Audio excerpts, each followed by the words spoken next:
So, life expectancy at the end of the Second World War was just 60 in Canada. Since then, we've been gaining life expectancy at the rate of about 3 months a year.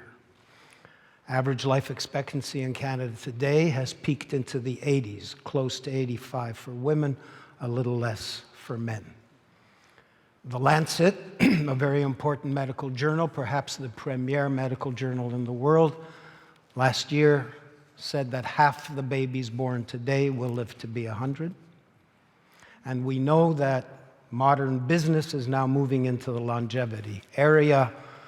Google has set up a company called Calico, California Life Company. There are other such companies in formation, and there is serious talk, scientifically based talk, about extended life to the 120 years that is mentioned in the Bible. What did they know even then?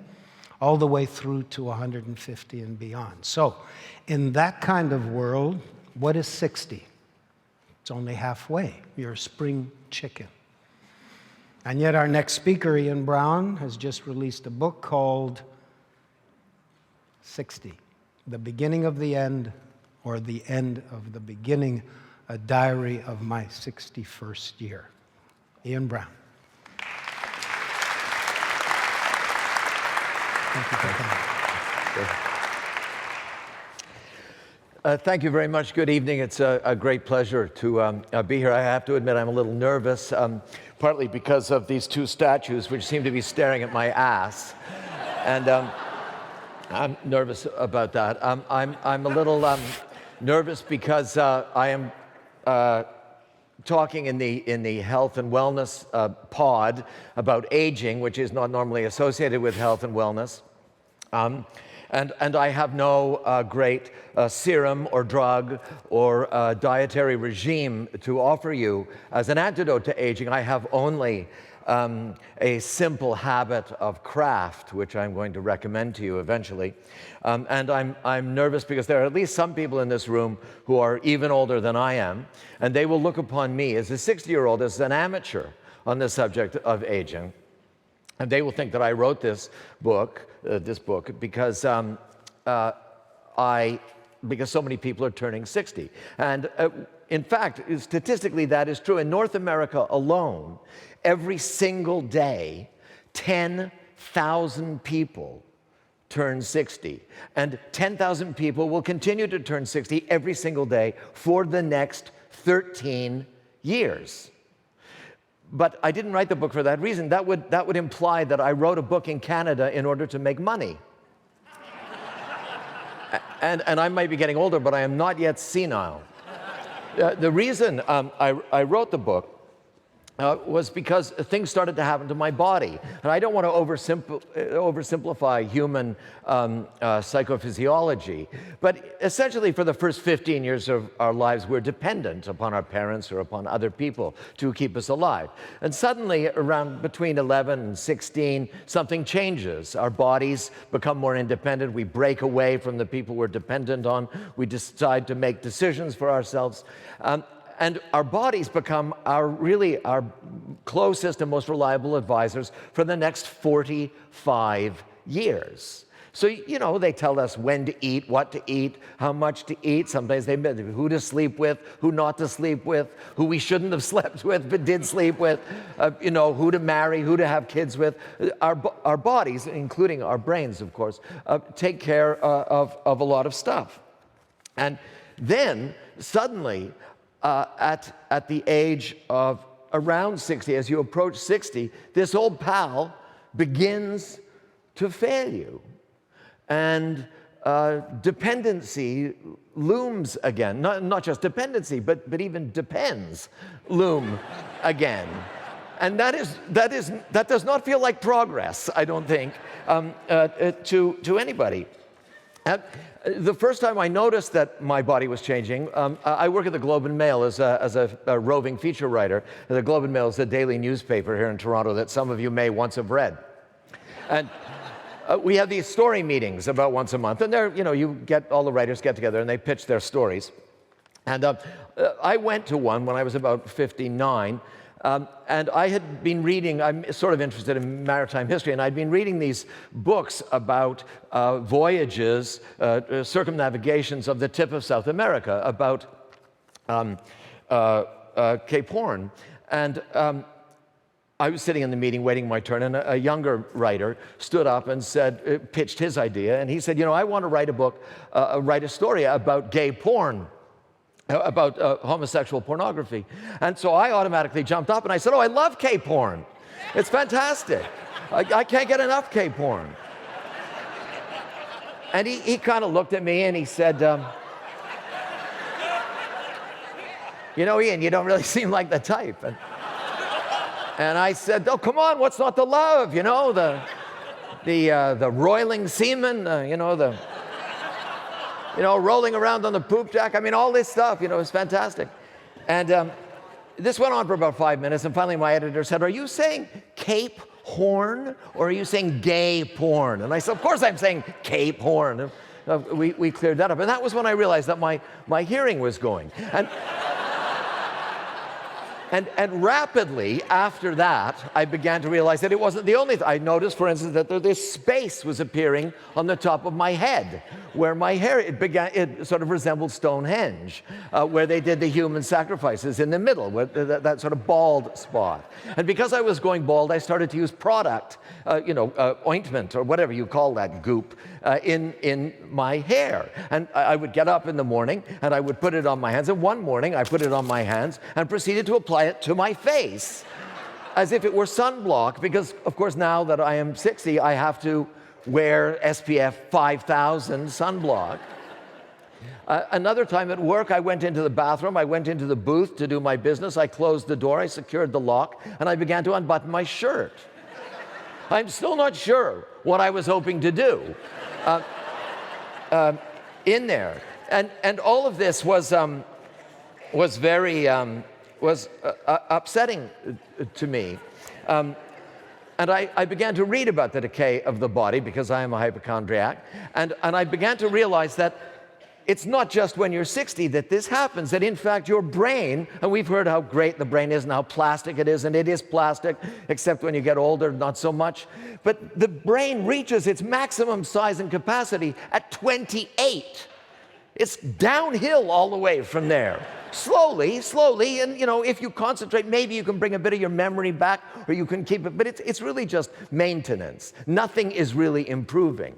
By the time you're 40, your bones are literally turning to ash, from mineral into ash. At 30, your skin starts to go, and the weird thing happens, your nose starts to get bigger. And I read a lot about the nose. The reason your nose starts to get bigger is that the elastin in your skin begins to decay. I didn't realize I had elastin in my skin. I thought I only had it in my underwear. But the elastin in your skin starts to go, and so your nose begins to droop. But it's not just that, because not only does your nose begin to droop, but your head, as you get older, beyond 60, actually begins to shrink. So as your nose droops and your head shrinks, your nose looks bigger. Your penis, not so much. And the terrible thing about this is there is no way to predict any of this. There is no way to predict how quickly it occurs, if it's going to occur, if it's not going to occur, if you're one of the lucky people who manages to avoid all this stuff. You can do all that. You can read younger next year. You can read sexy at 60. You can do crosswords till the cows come home. But there is no guarantee that you are going to be one of the people who is helped by that. In other words, what you realize as you get older, the real reason it's so upsetting is that you realize that we have no control over our bodies. None. I mean, the scientists, they keep pretending. They keep saying, oh yeah, gene therapy, it's coming. It's been coming for 50 years, and it's still coming. It's a kind of tantric thing, I guess. And this is why I think that we deny, why it is possible for me, for instance, to look at this young man here who is also balding, and he's at least 20 years younger than I am. But I look at him and I see his balding and I think, that poor guy, look how close to death he is. I I am in complete denial. And the reason I'm in denial is that, and this is a simple fact, that from the moment I was born, I have been aging. And in every single, and I have Simone de Beauvoir to thank for this, you know, the mother of modern feminism, who also, her second book was a book called Old Age. And it's about, I'm going to save you a lot of time here, old age. But Simone de Beauvoir coined this phrase in relation to aging about the other. Because inside us, this person we think is getting stronger and more vital always, always, always, especially more than this guy. But inside us is this aging being, always aging. So we live a double life. And I'm sure no one in this room, a friend of Moses, has lived a double life. But if you have, you know it never turns out well. Because suddenly your double life exposes itself to you. And that's what happens. That's why Goethe said that aging takes us all always by surprise. Because suddenly we cannot deny the existence of the other inside us, this aging other. And that is that's upsetting. So I basically started reading about aging, and I discovered, and not to oversimplify the history of literature and thinking too much, but there are basically two approaches to aging. One is the woe is me school. And this is in literature and in thinking and in philosophy. And that's best characterized by Philip Larkin, the great British poet of the 40s and 50s and 60s. Larkin wrote a brilliant poem. He wrote many poems about aging. It was his secret favorite subject. But Larkin, his most famous one is called Obad, in which he describes his habit of waking up in the middle of the night, worrying about, and I'm just going to read you a bit, it's so beautiful. What's really always there, unresting death a whole day nearer now, making all thought impossible, but how and where and when I shall myself die. Death, Larkin thought, was the anesthetic from which none come round. And he realized this was a futile thinking process because you can't control when and where and how you're going to die. But he couldn't stop because the thought of death is a very special question. Most things won't happen, Larkin wrote, this one will. The second possibility, if you're not depressive, is complete denial. This is the Harold Pinter school. Harold Pinter said, I'm going to use a swear word here. Harold Pinter famously said, fuck death. He said it, fuck death. And he had more of his tongue out of his mouth than he had in his mouth when he used to say it. And this is essentially the, I don't care if I'm getting older, I'm carrying on. This is the younger next year, the sexy at 60. Basically, it's not the depressive approach, it's the delusional approach. And I found that I was pinging back and forth from one day to the next. And I had no control over whether I felt younger than you or a lot older than you. And this kind of upset me. It was exhausting. So I decided what I would do would be to keep a diary of what happened to me every day to see if I could certainly not stop time, but maybe I could shape it a little. Maybe I could slow it down. And this turned out to be what I think is the most, and what I have to recommend to you, the most reliable hedge against aging. It does not stop aging, it does not prevent aging, it does not prevent death, but it certainly makes aging more conscious and more available to you. So what I'm suggesting to you is that you all keep a diary as you get older. And it turns out that keeping a diary is very hard. It's difficult. It's for a bunch of reasons. I mean, the alchemists who were alive in the Middle Ages, they were the ones who tried to turn lead into gold. Well, a diary is very much like that. And their motto was patience, courage, and continuous regimen. Patience, because you have to keep writing even though you think you have nothing to write about. Courage, because sometimes you do have something to write about and you don't really want to cop to it. For instance, one of the things I used to do a lot when I was writing this book was go on the internet and find out who else is 60, which is a disgraceful, mindless thing to do. But I did it all the time because to find out that Oprah, for instance, or Christy Brinkley, are also 60. I mean, Oprah, she's got more money than God. She's hugely powerful. She's incredibly accomplished, but she's just as close to the end as I am.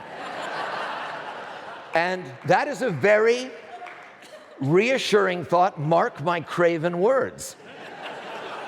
So I recommend that you do that. In any words, you have to be patient till something like that comes along, and then you have to have courage and write about it. And you have to, the most important thing is continuous regimen. You have to keep this diary 15 minutes, half an hour, however long it takes. You have to do it every single day.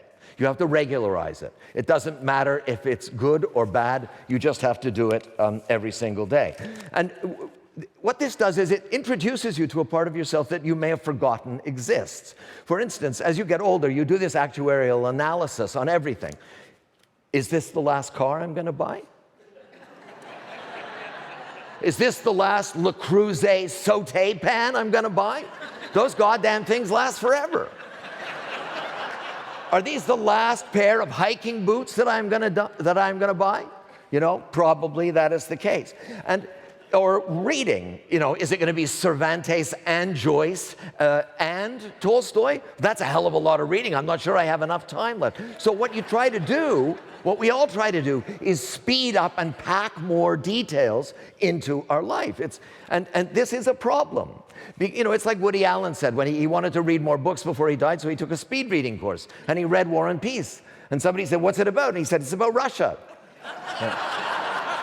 The problem is that we lose detail if we speed up, whereas writing a diary, counterinstinctually, makes you slow down and pay more attention to fewer details. And this has a very salutary effect, especially on people like us who live more and more of our lives in public, outside of ourselves, in an other-directed direction.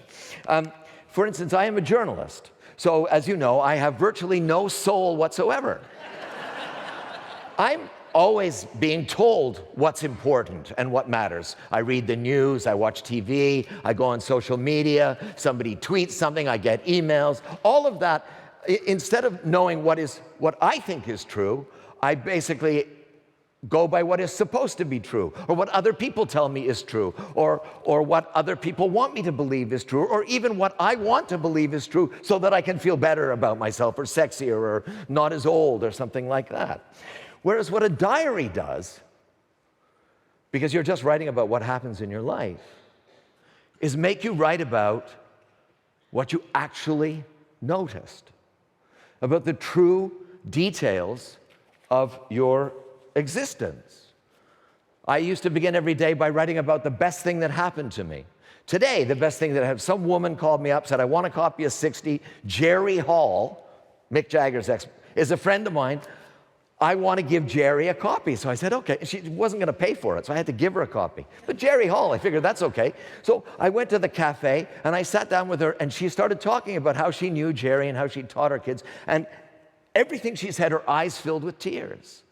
Not crying, but they just filled with tears. I think she was so relieved to be able to talk about some part of her life as hopeful that maybe, I don't know, but I made notes about that today. You start to write about, for instance, how desire changes. Sexual desire, once you reach 60, many of you will not know this, it gets slightly less insistent, but it gets a lot broader. So before, I was always attracted to slim brunettes like my wife. Whereas now you could walk down the aisle wearing a propeller beanie and I'd ask you out. My wife has the habit of reheating her tea throughout the day. I think it's the most disgusting habit. She's a screenwriter. I don't know why she does it, but she keeps doing it. I have notes about this. And because I have notes, I have thought about what she is trying to accomplish, and it has made me think of her in a deeper way. Essentially, and that's true. Not that I had a particularly shallow view of her before. In other words, writing a diary, instead of giving you the big picture, gives you the details of one person's experience. And what you realize after a while is that the things that mean the most to us, these intimate, personal details that we think are intimate and personal only to us, are the same details that everybody notices. In other words, these same details that you record in your diary are what make us all the same, and they are what make us all equal. And that recognition is the first gift, I think, of the aging process. And that seems like a great gift to me. And it is the gift of keeping a diary. So I urge you to keep one. Thank you.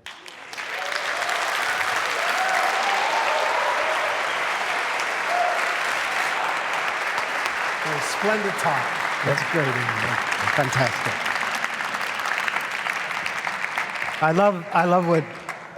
love what he says in the book early on, first couple of pages. He says, the thing about turning 60 is it's so damn melodramatic. I love it. Let's get a close-up. That's perfect. Thank you. Thank you.